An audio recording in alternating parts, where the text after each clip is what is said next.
Good day. We on Money Mondays.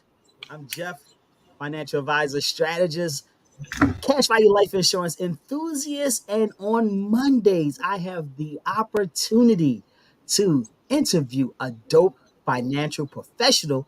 And we talk about wealth building strategies that you can use to kind of build generational wealth. And today, I have Miss Alyssa Swans on today, affectionately known as the email marketing Jawn. I mean, this lady right here is a superstar and helping to create data with emails to create dollars. So I want to have an opportunity to share with her and get some nuggets on this email marketing thing that we can help you to get the right information that you need that you can build, develop, and grow your wealth with email marketing. How you doing, Miss Alyssa? How are you today? You should have been a radio host. Back in the day, I did do radio at Penn State. You know what I mean? I had Okay. I'm going. my radio name was Jazzy Sensations because I used to bring the funky vibrations. So Okay, I'm here for it. how are you today, my dear? I'm doing well. I'm excited to be here. So tell our audience who you are and why we should listen to you. Okay.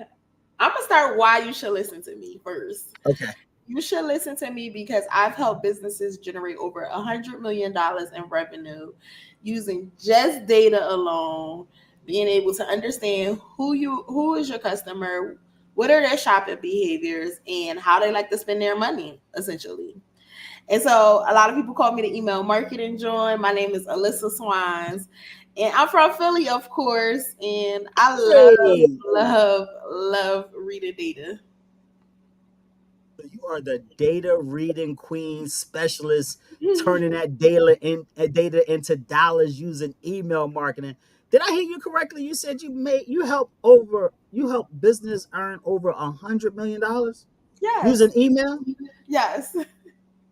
Oh my God! So tell us, like, what sparked you into this journey into email marketing, and more importantly, I want to know the story of how you came up with the creation of the cash money automation. So break Mhm. that thing down for us. Okay, so I used to be a social media manager, Okay. and when social media first came out, I had to figure out how could I bring more value to my clients because marketers are the first people to go if you own any type of business, but I had to keep my job. So I knew that I could bring more value with email marketing and understanding, showing them like people are actually purchasing what you have to offer them versus they're getting 10 followers and nobody's not buying. So I had to eliminate this thing right away so that I could keep getting paid. And then I was able to just kind of keep growing and showing them and like, okay, this thing is making them click. Okay, this thing is making them buy.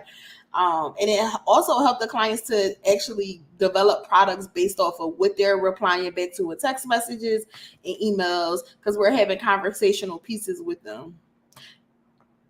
I think I answered it. That was the one question, right? Oh man, that was great. So how did you come up with the cash money Money. automation? I love that. I love that cash money automations. So as I transitioned from social media manager to email marketer, I had to figure out how to make emails sexy, right? Sexy sales, right? But people like email is a big thing right now, but 5, 6, 7, 8 years ago when I first got started, it wasn't, and what makes people buy cash money, like so cash money. So I had to dress it up essentially. It was a pig, it was ugly. Nobody likes it. Some people like pork though, but nobody likes it until it's really cooked and giving it what it needs to be. So that's how I came up with cash money automations. It really was a God-given idea, where I was just like, how can I help, make money over and over again? And cash money automations is literally, it's a thing all by itself. It's a monster by itself. Here all this time, I thought you was a fan of Baby, with Cash Money, taking all the little the automations off of, putting a little Philly swag, a little Philly swag on that New Orleans sound. And here you No. are talking about no, you had a money system set up that was all. I Philly love home it. of the hustlers. We can sell what Cassidy said, Hey, we sell salt to hey, a plug. So I had hey. to dress it up. So what's one piece of email marketing wisdom that you discovered, like, doing your cash money automations and doing all of your email study from, working with these businesses and these brands that you discovered that might be a big surprise to businesses? Mm, plain text emails still work. So like What? chain, Just chain regular plain letter text emails, email. plain text emails work. Here we are. You think you had to have a GIF and you had to have the pictures, and it's just plain text emails still work. Yeah, one of my clients made over $500,000 just off of plain text in one day. So they really work. So when you're doing a plain text email, is there like, I mean, you got 120 characters. You do more than 120 characters, or is there some kind of special sauce within the 120 characters that you utilize to generate 500,000 in cash on just a regular blank email? I'm still floored about that. So plain text email, it don't have no cap, right? No, that's the beautiful thing about email marketing, right? So text message is 160 characters, Twitter is 100 and what 20, right? Email marketing, you want to look at it as more of a nurturing tool, right? So you can write a 4-page letter if you wanted to, as long as it makes sense and you understand your customer. So I always say, like, start with the attention grabber. What is the attention grabber? What is the problem or the solution that you have to offer them? And then what is your call to action? And it may not just be buy now, it may be throw it in a bag, it may be you need this. What is, but more so, I think that what makes our emails work well is that we understand buyer psychology, and it's not just a, oh, let me put this here, let me put this here. It's based off of data that we've looked at to see it. Okay, clients are clicking here, clients are doing this, or customers are doing this. So let me add this. Oh, we went back to an email that may have only made $20, and we looked at it and see how we can improve it. So I think it's more of looking at what worked before and how we can improve it, and understanding exactly who your customer is or who your client is in that moment and what they're doing in that moment that would make them buy now versus later. I know one of the biggest struggles that I have in like creating content, right, is like creating that content that not only like draws the reader in, but also like keeps them engaged. You know what I mean? And it's always it's like being on a roller coaster ride. Like sometimes you think you hit, and then most of the times I feel like I miss. You know what I mean? So how do you go about? How would you suggest creating content that will not only like draw the reader in, but also will keep them engaged that they want more? I think it's all about who you're talking to and when you're talking to them. So most people may have just sent it to a whole list, right? You may be talking to your people that you didn't know from 1997 and it's 2023, and you still talking to them back when they was broke and now they rich, right? So, or you might be talking to them when they was started off with $100,000 policy with you, and now they got $4 million to put into policies, but you still talking maybe bang. Oh, this is a good one. You may be talking to them turtle language when they a giraffe, right? Oh, The view is different, right? And I got this from right. TD Jakes. Like the view is different from when you are a turtle versus when you're a giraffe. So sometimes I think we're the biggest mess up is that people just send to one list and just automatically assume one thing about a client or a customer versus talking to them where they are in their customer journey, depending on the product or the service that you have to offer. And then if it's a miss, it's a miss based off of the journey, not understanding who the customer is in the journey, or not understanding the actual product. They don't understand the product that you're selling. So when you end this, I guess it's the matrix. When you're doing all of this, um, when you got that customer through the customer journey, right? Mhm. What do you believe is like the most crucial part of the customer journey process when you are measuring the success of an email campaign? Like if I'm emailing, like what's the thing that I should be triggering that is going to measure the success of that campaign? Is it just strictly sales alone, or is it something else? I would say it depends on what are you building up to. Is it sales that you want? So the Okay. start of any piece of content, if it's social media, if it's email marketing, if it's a marketing campaign, if it's a conference, anything that you start, you always start with the goal in mind. Do I want to nurture them? Do I want them to buy? Do I want them to engage? Do I want them to reply back? Do I want them to click? That's the success of the campaign versus if it's placed order value versus click. Sometimes you'll see a social media post, they be like, comment, like, share, tell your cousin. And we like, dang, which one you want me to do? I only got 2 seconds. You I'm know, laughing because I'm saying they laughing be because doing all that. I'm laughing because I'm guilty. You want me to do 5 things in this 4 second, in my 4 second attention span, and then I've been on social media all day long. My baby crying, my phone is going off. I'm on Instagram, I'm on TikTok. The kids need help with homework. I'm cooking dinner, and I got this call that I gotta be on in church for Bible study. And you want me to like, click, comment, and share your post? The Part. attention span is not there. One Right. goal. So how can you share with me like a time where you had a business owner and their attention span was all over the place and you kind of remixed it, got them in line, got them on point, and then like bam, they had a great dramatic boost in like their revenue or the call to action of what you gave them in that email. So, okay, so one of my longest clients that I've had for a fashion brand, they actually came to me for their personal brand first. So the start of me Okay. working with Swanker Posh was this me helping the owner with her personal brand. And I was Okay. like, no, let's work with your business. Like, I gotta rebuild over there. I gotta build your content, your following. Let me see what your real business is doing.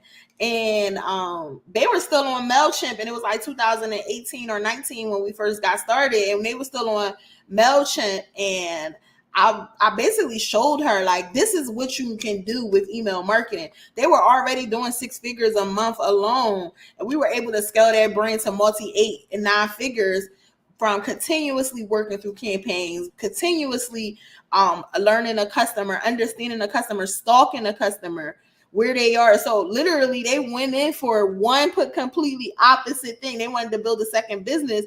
But most of the time, we know that, learn this from Lamar, we don't keep the main thing the main thing.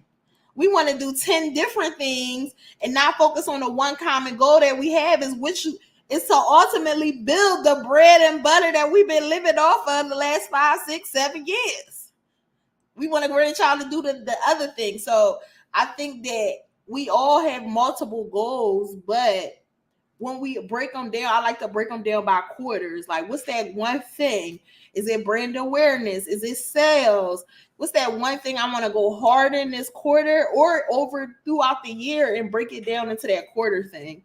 So I think we all suffer from it. I'm even suffering from it right now. Like, I'm doing a lot, but I just got out of counseling because I was suffering from fractured focus for like it seems like for like the last 4 or 5 years. But I just got out of it now. Like I'm like razor sharp.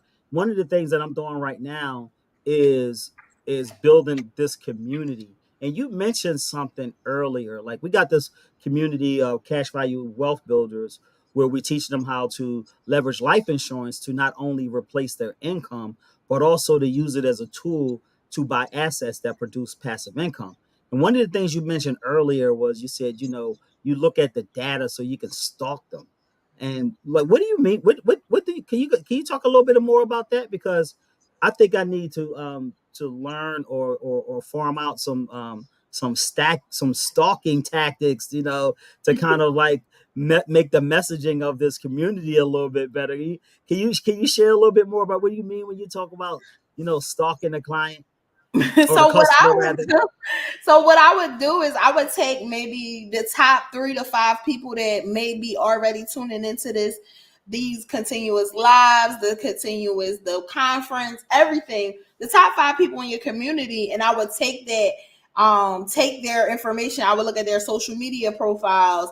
I would probably interview them. I would look at who they are following. Um, I would also, like, most of the time our CRM give us data around what our customers doing. So, or where they live at. We can ask them different questions like what kind of job they have, right? Why do they want to build wealth, right? Why? What's their why? Most of the time the why is the biggest thing because those are pain points, right? So outside of the why do they want to build wealth, who do they want to build wealth for? Is family's important? So if family's important, they may be at games on and holidays may be more important to them than a person who don't have a family, right? Or a single family home where it's just a male or a female or a woman, right? And they may not have no kids. So going to a basketball game may not be that interested in a family interest to them, but later on down the line they may be building for that. So we want to have those conversations with those people that, like, what do you do, what do you do? Those are the best people because one, they continuously spend money with you because they have built a relationship and you in the relationship business, right? You probably know your consumer inside and out. You know where they hang out at. Do they like private clubs versus going to, I don't know, lunch and dinner? Like, do they like Whole Foods versus Trader Joe's, right? Are they wealthy and emotional, financially, spiritually? They may look at wealth as an overall growth strategy. So I think that asking those type of questions to your community, your top 5 customers, spend the most money with you so that you can go out and get more of those people. They may be at meetups, right? So I think that's like the best way. I call them quiches, right? Because I serve quiches. I serve the quiches of the family or the rich aunties of the family. So yours may be like Tommy or Ray So Ray. I got so we got like three little avatars, right? That's like really trending in our community. You got that first generation wealth builder. That's that one in the family where they made the declaration that they didn't come from money, but money is gonna come from them, right? So Mm-hmm. they the ones that lived in the hood, but now they in the suburbs, and a lot of them a little bougetto, you know what I mean? And they making a lot of money. They just don't know what to do with the money that they're making. Okay. So, and then we got that real estate investor, and that real estate investor is like so sick and tired of having to depend on the banks because they feel like the banks are robbing them. They feel like they paying a whole lot in exorbitant fees, and they feel like the points and the time constraints to turn the property over is burdensome for them. And then you got the then you got the business owner, and that business owner is like, they want to have a cash infusion at all times that they can leverage. They can use it to keep their employees. They can use it to fund other initiatives. So we got like, you got a Keisha, but I got a Brenda, and I got a Gary, and I got a Alex. You know what I mean? So how, would you consider like hacking or stalking those three different people, or should I be like pause and be like just do one at a time? You already know. I would look at the biggest one because to me, I'm a first generational millionaire, right? But I'm also a business owner, and I'm also, because I'm a business owner, I'm supposed to be looking into real estate.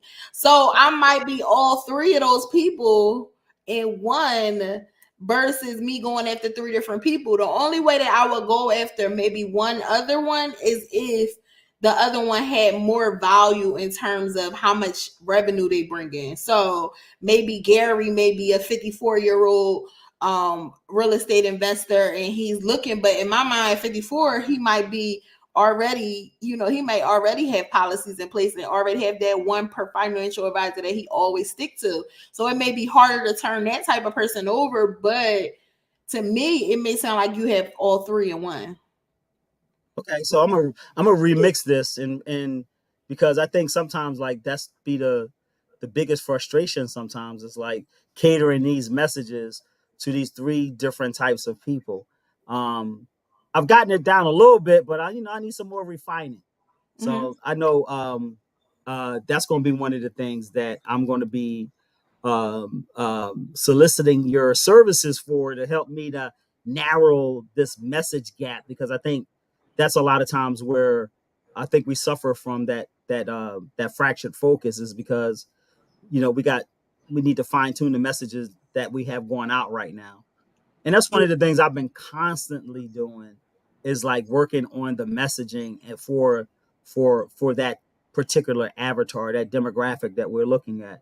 So we're on Money Mondays with Jeff. We talk to dope financial professionals. I have the esteemed pleasure today of speaking with email marketing Jawn, Miss Alyssa Swans.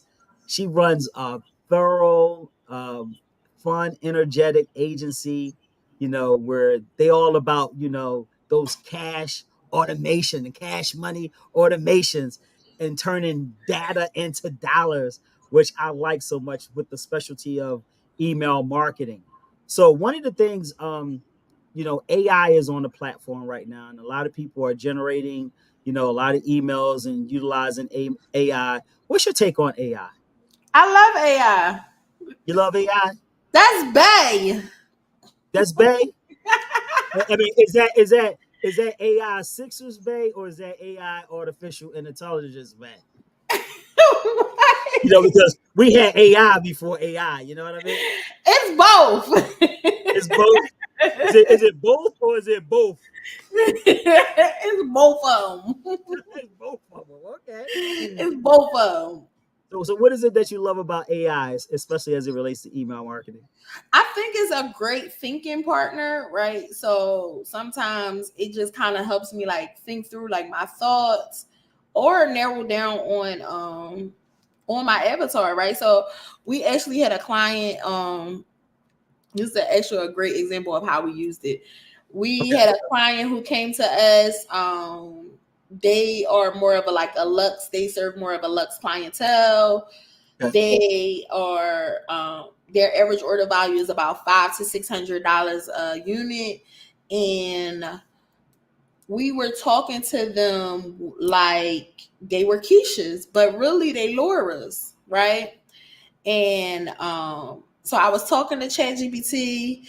I don't know if I was using ChatGPT or Claude, or I might have been using both, but I said, give me a client, a customer persona that's like Samantha from Sex and the City, but a little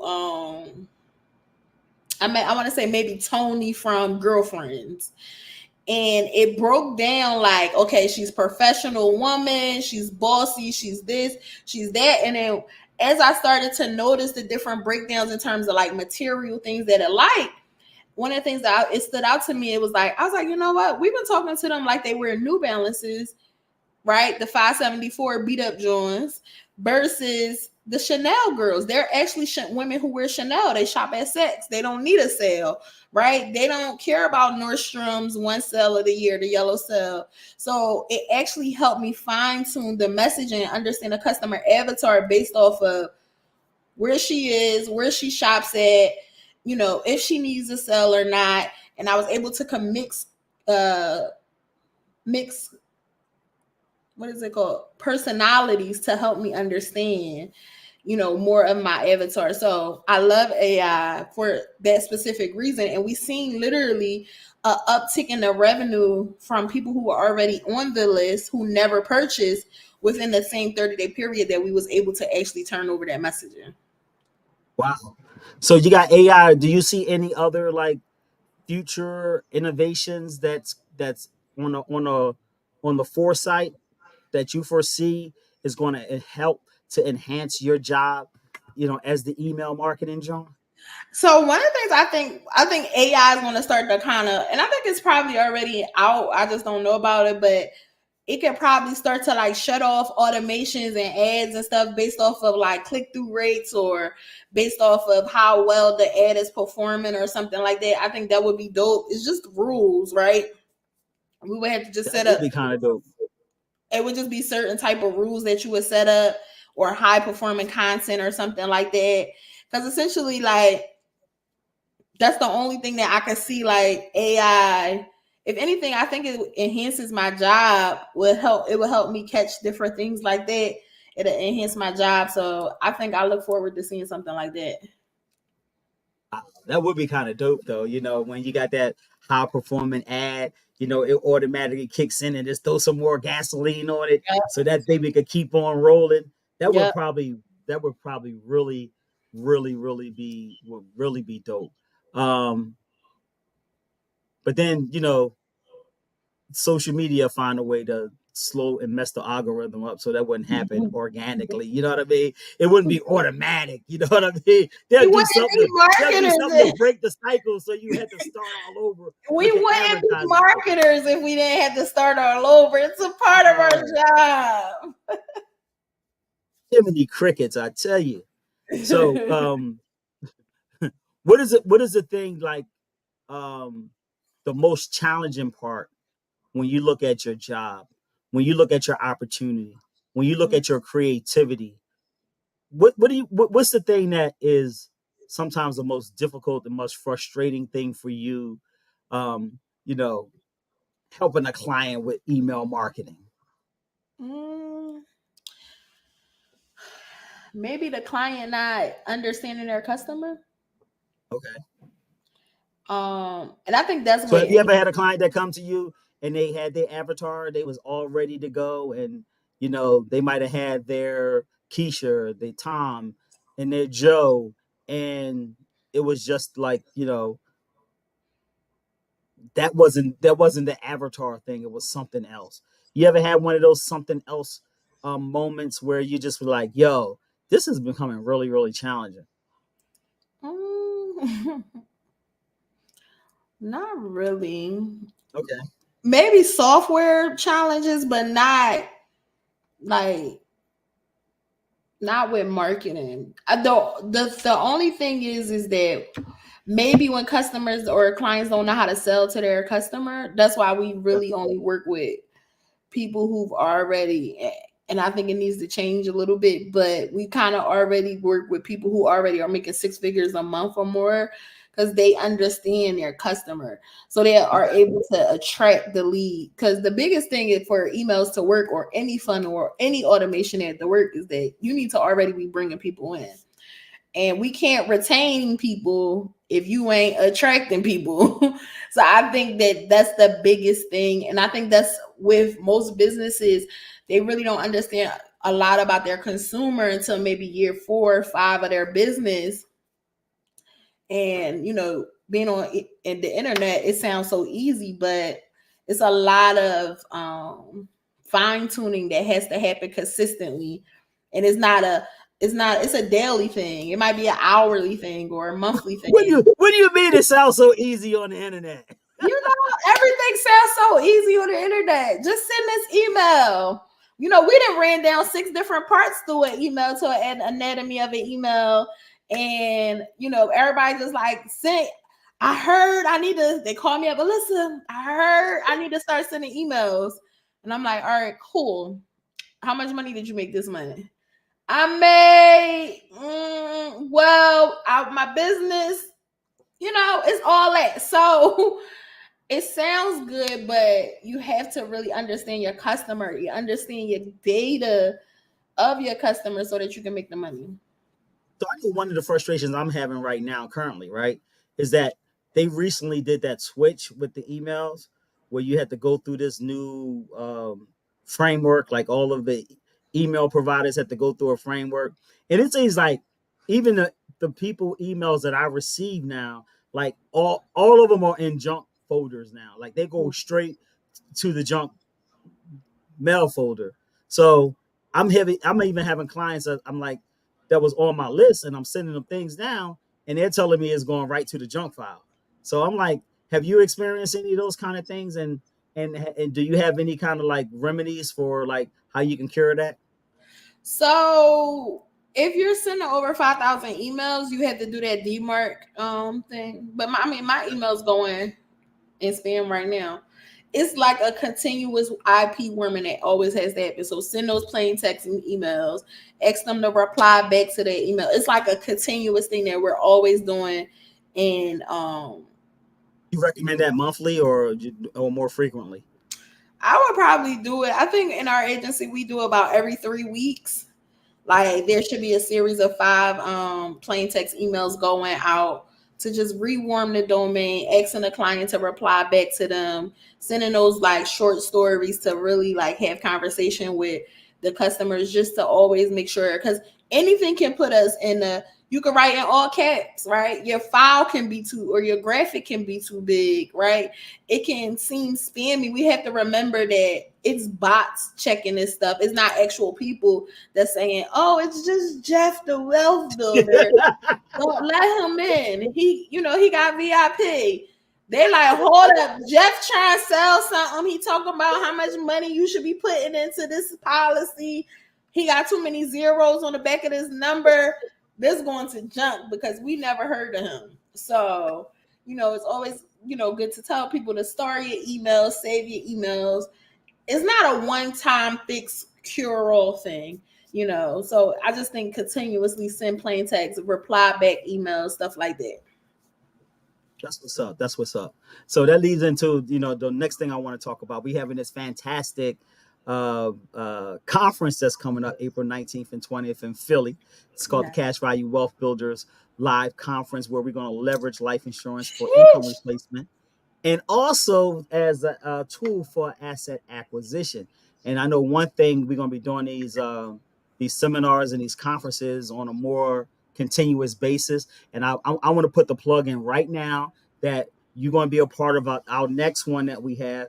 I didn't get you in this time, but definitely I want to have you on the platform for the next engagement because you bring so much value and I just like your swag. Your style is like real, real cool. You kind of hip and you real educational, and I kind of vibe off of that. So I just want to make sure that we write down. It's on tape right now, so you can't try to wiggle out of it. Tell me you busy or that you launching something or you working with this 10 million 10 millionaire.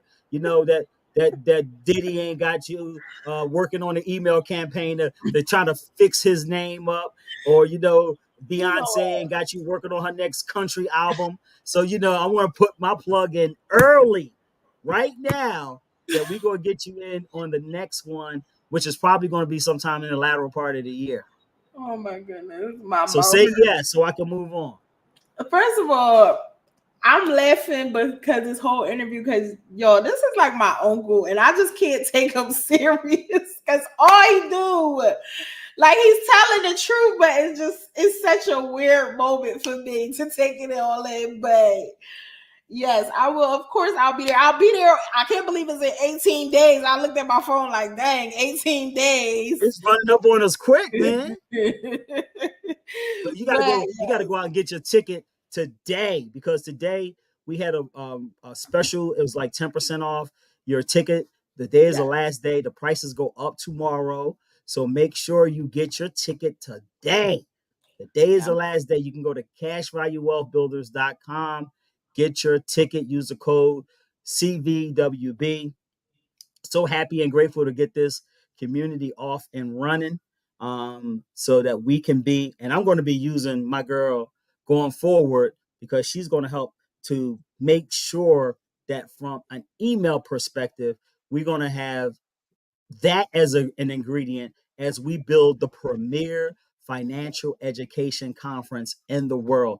I'm giving myself 5 years. Within 5 years, we're going to build the premier financial education conference in the country.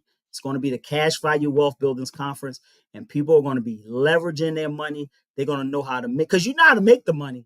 We're going to show you how to keep it, how to protect it, how to grow it, how to enjoy it, how to pass it on, how to fund your initiatives, how to give some money to your church and to your college, and put you in a place where you will financially win regardless. So that's coming 5 years, and I'm going to need my email marketing Jawn to be a part of the team that's going to make that happen. So, if you have a business and they're looking to overhaul email marketing, not just for attracting customers, but for also turning them customers into brand loyalties, brand evangelists, I'm sorry, what would you tell them? What would I tell them? So we're going to go from I got you as a customer. Now I'm going to flip you into an evangelist. What you telling me? What you telling that person to do? So I just wrote this in something we about to launch today. I was like, you want to go from zero to a hero. You Okay. want to pick up your best selling product, right? Or your Okay. best selling service. And you want to just kind of like build a lot of value around it and use actual customers testimonies and social proof and results to actually get those older people to convert, and have conversation around it. So you may want to build a story around it. So a great example is I did a campaign, I think it was in 2019 or 2020, and I had a big chicken bone in my mouth and I said, let's eat, right? Okay. Um, that one campaign made me over 300 and something $1,000, and we only served abandoned carts. So you could get an abandoned cart at $1,000, or you can get it at $1,500, depending on what sale period it was. But I had the streets talking, right? So essentially, we talked about let's eat. I actually got it out the Bible where the Lord said we're gonna eat the good of the land, and I literally took that scripture and I used it to create a campaign, a marketing campaign, and I used the abandoned cart. So abandoned cart, that's somebody abandoned a proposal, or if somebody abandoned a cart in your e-commerce store, and we send a follow-up, a series of 8 emails up with the client or the customer, right? And we have different conversations to show them that why they need this particular product. People were getting results within a 21-day period. So it allowed me to build a lot of rapport to the rest of the world. So new clients or customers, when they heard about me, they automatically came and wanted to buy and spend $1,000 with me. They also qualified them to actually work with me maybe on a monthly basis or come back and get more. So you want to make sure that you're strategic in picking your product and your hero so you can go from a zero to a hero, right? And you want to make sure you're strategic around it, but you also want to make sure that you're delivering high top of the line value so that they'll be able to be an evangelist for your brand. Oh, okay, I got you. That makes a lot of sense. I like that. I know I mentioned earlier, we were laughing and joking a little bit about doing the email marketing campaign for Big Diddy or a Jay-Z or Beyonce or some other historical figure. So if you had the opportunity to run an email campaign as the email marketing Jawn, right? Which historical figure that you would like to run that campaign for and why? Dang. I don't know. I'm not like a celebrity type of John. Okay. All right, let me think. Let me think. I think Beanie Siegel trying to make a comeback. Oh, that would be so dope. You did something with bees. Oh, my light just went out. Oh, there we go. Um, It's and funny I that see. it's funny. I'm gonna tell you a little story real quick. Me and your boy, the funnel doctor, we just came back from a mastermind event and with Lamar, and we it was a karaoke night, and we did bees and freeway, rock the I mic. seen y'all. I And seen y'all. I said y'all definitely needed me up there because what I wish you would have been there, boy. That would have been dope. the I But seen it. seriously, they're repping Philly. That'd have been like so super dope. It's like, all right, just like it's not You cooperating. shining, baby. You don't need no light. Thank you. But I see Beans. I think he's trying to make a comeback. He was like, "Should I do another event?" He was like, "Should I do another event after Ramadan?" I was like, "Yeah, he trying to make a comeback." They were selling merch. They was doing all this different stuff. So I think that would be a dope campaign to work with because essentially one of the things is like millennials are now the buying audience. And he's one of the most respected MCs I feel like in the world.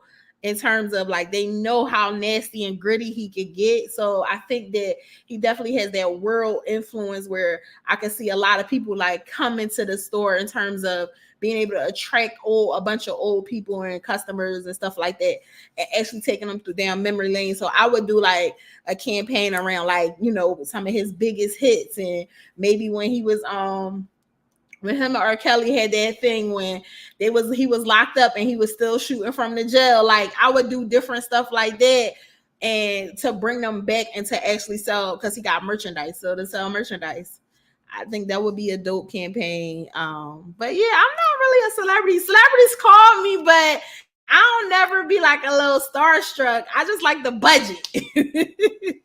What's that budget? That's what I want to hear, right? Right.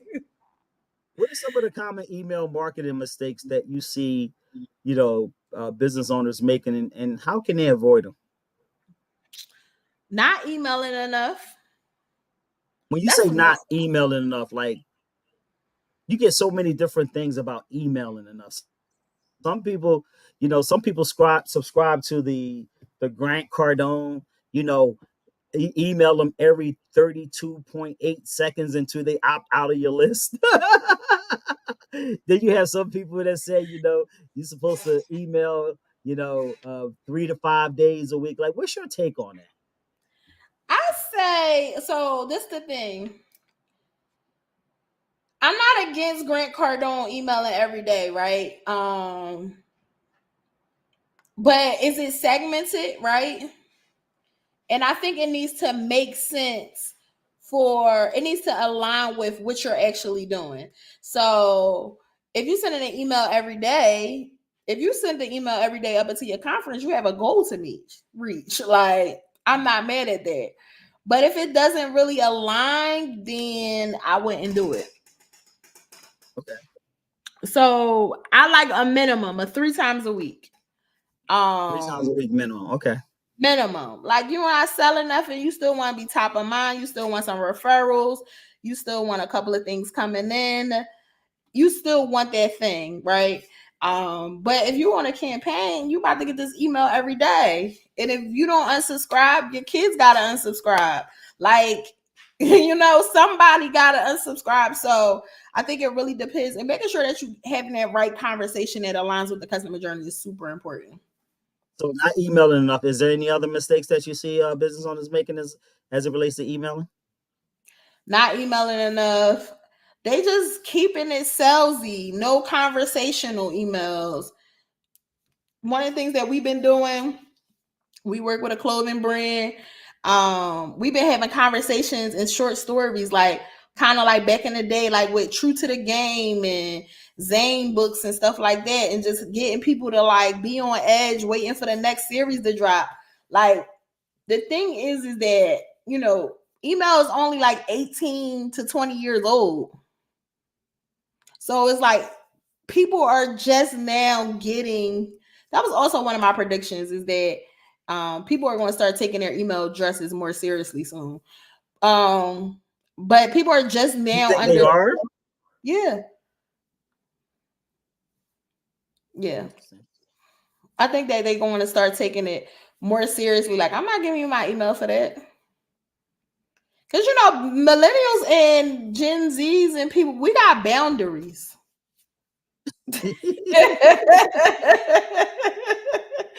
We got boundaries, okay? Oh my gosh. And I our hear you. email addresses is not bigbootyjudy@gmail.com no more, or it's not rockstar all night, might get wasted at gmail.com no more, So I think that we take our emails more seriously. But yeah, so not being engaging as well. Like you just out there just throwing up anything.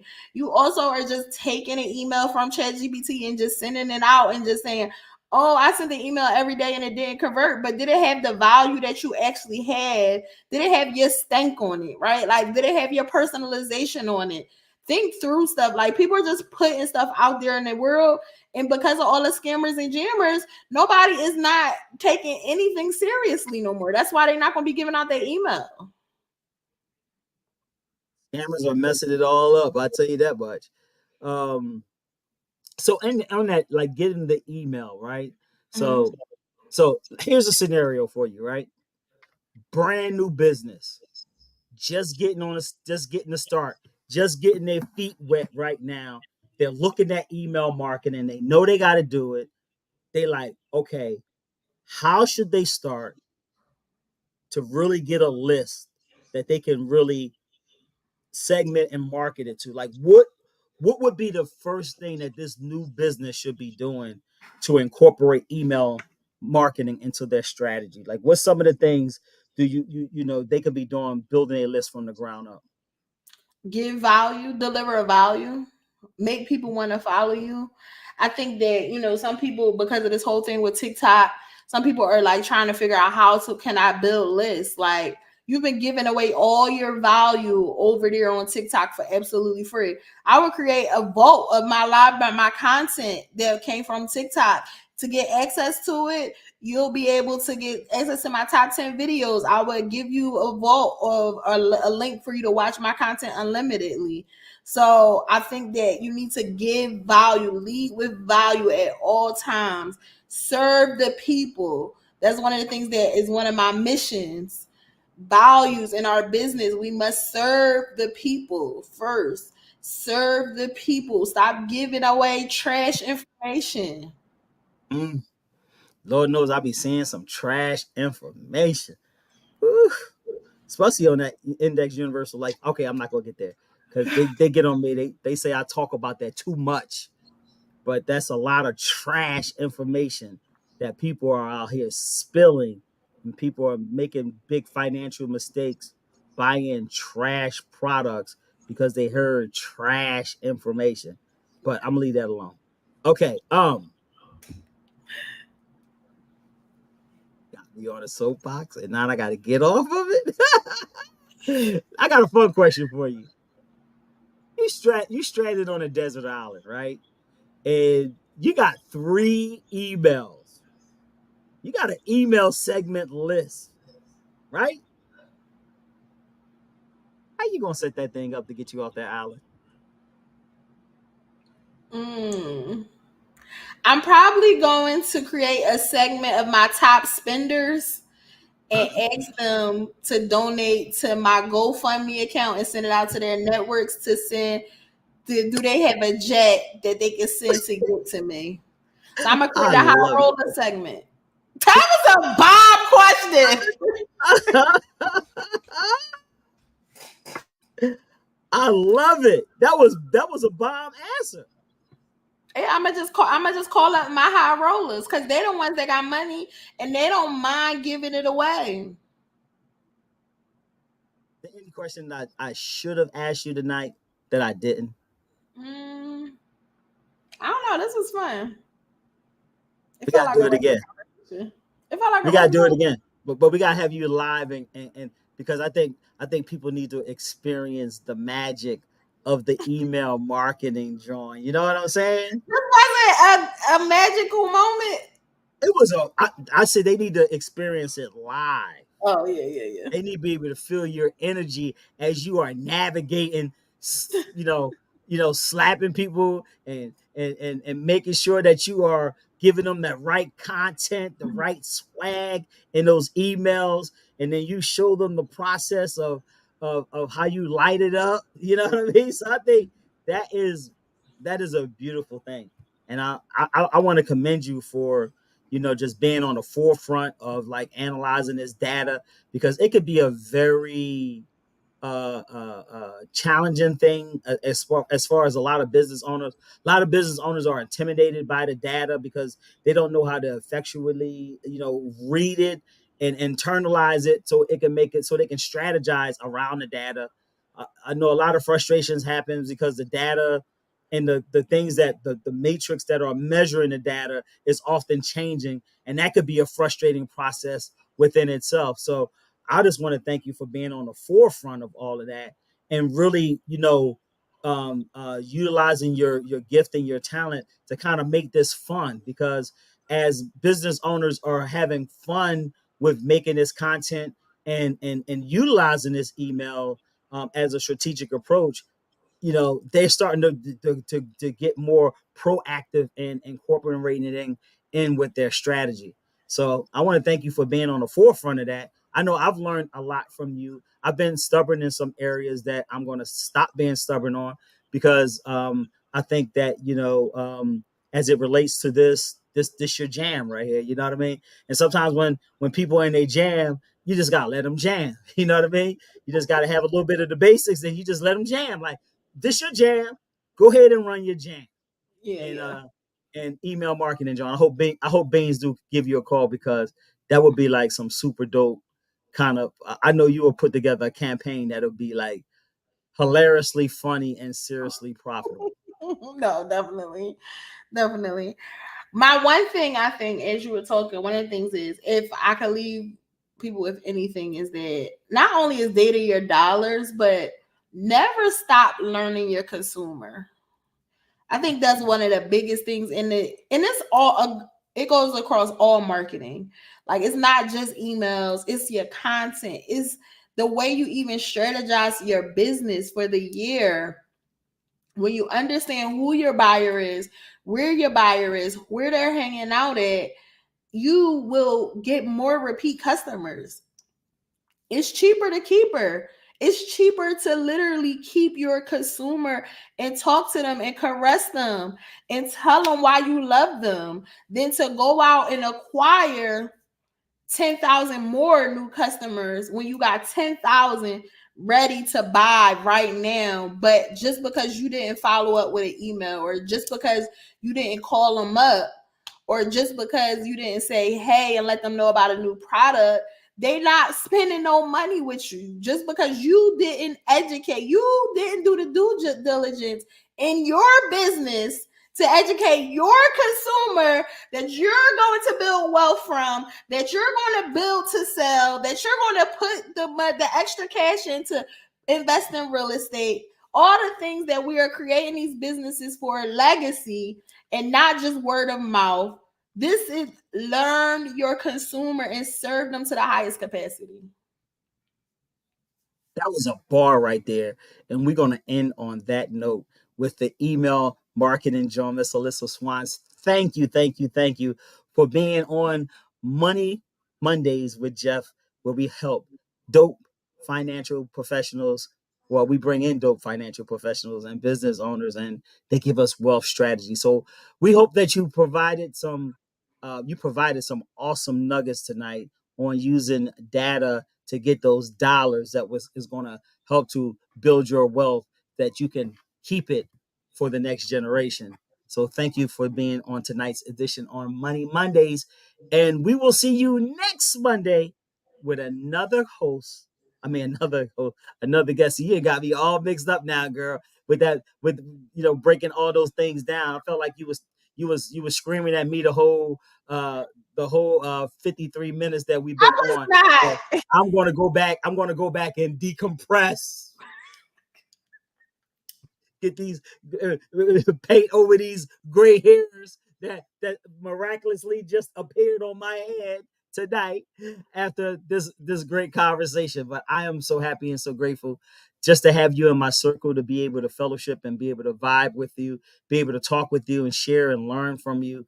And I think that a business will be doing themselves a great service by incorporating you and having you on their team to kind of help analyze and really create those messaging that's going to help to take the data and really turn it to dollars, because that cash automation system that you have been developing and helping so many business owners win is very real. And so I just want to say thank you and give you your flowers now, and then cry when I get off of this session with you. Bye. Have a great day, guys. We'll see you next week.